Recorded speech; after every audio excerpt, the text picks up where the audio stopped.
Schaumburg, Illinois at the ATIA conference. It's the Assistive Technology Industry Association Conference. Members of our Smart Ed Services staff are inside showing attendees our newest product, the Tapit, the touch-accessible platform for interactive technology. Let's go inside and hear what people are saying about it. The Tapit technology is well thought out to meet the needs of students with disabilities. I'm thinking that the lifespan of the Tapit is going to make it possible for me to open up some doors for people that never had them open before. So I'm excited about it. Well thought out, opening doors. Just some of the initial thoughts from specialists like Brian Wojcik, who stays on the cutting edge of special education technology. The Tapit technology is definitely both emergent and innovative because it's taking everyday types of things that are being seen out in the classroom and modifying it for students to access in entirely new ways. Students like 16-year-old Sophie Prunty from Wheaton, Illinois, who is home tutored and suffers from a rare disorder that affects her ability to move and speak. It would be extremely helpful for her. The Tapit is huge. She loves visual. She's a visual learner. It is similar to her computer, but it's bigger, so she can hit the targets easier.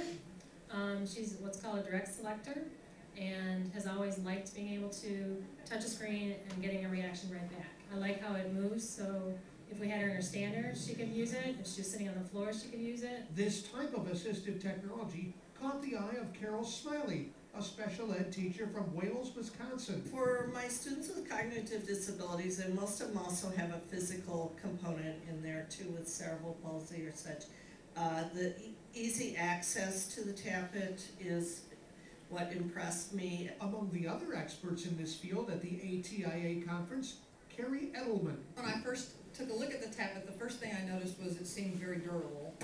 And for classrooms where we have students that have autism, students that like to touch and feel, and sometimes touch and feel briskly, that seemed like that was the first thing that caught my attention. So what are some of the specific Tapit features they all like? I like the idea of the adjustability of the Tapit, the fact that it will move and adjust to different height levels. For me, the most impressive feature of the Tapit is the fact that it has the touch screen and it's easily accessible. I don't have to try to adapt a stylus or some other writing device or use a mouse in order for my students to access it. Any programs that are on my computer I can use on this. The unattended and the intended touch on the Tapit has made it possible for my guys to go in there, write themselves, and then touch what they want to touch. I work with a lot of students who have issues with moisture. It is a moisture protected device. We have students that drool. The Tapit seems to have some sort of a barrier built in, which is nice too. We don't have to worry about that. It being an LCD model as opposed to a projector is going to save me some money in the long run because of the bulb replacement in the projector. Sometimes you make a decision whether you want to throw away the projector or buy a new bulb. In this particular genre of tools, Tapit is unique. There are tools out there that have had overhead projection systems that project down, and those were good first attempts to start with that touch interface. However, it casts a shadow and some of those things. The Tapit product, on the other hand, has addressed many of those issues.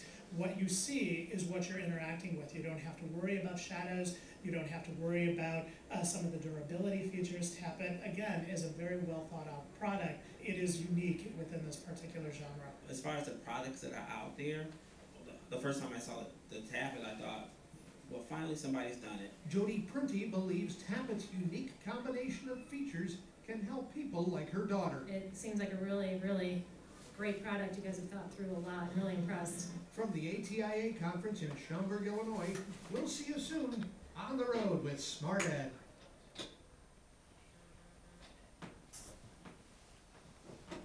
I just wanted you to see that so that you'd see what we were actually going to be having within our classrooms for special education students.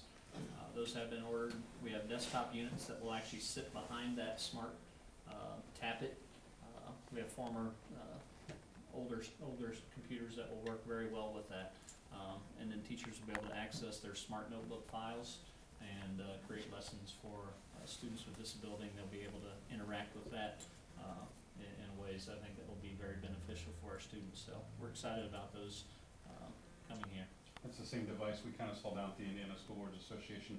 I think it was a couple of us stood there and watched them go up and run that thing up and down, so it was pretty interesting. Yeah, students in wheelchairs can come up and, it will raise and lower, it tilts, and so it's very accessible for students. When will they be available?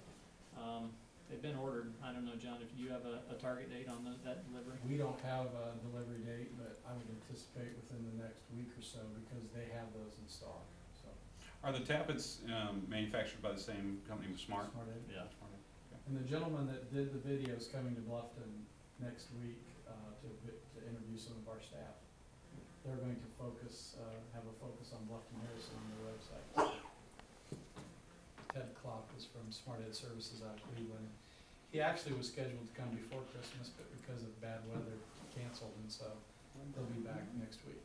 So he'll interview some of our teachers. And a parent too. We have a parent who had mentioned that part of their decision to have their child come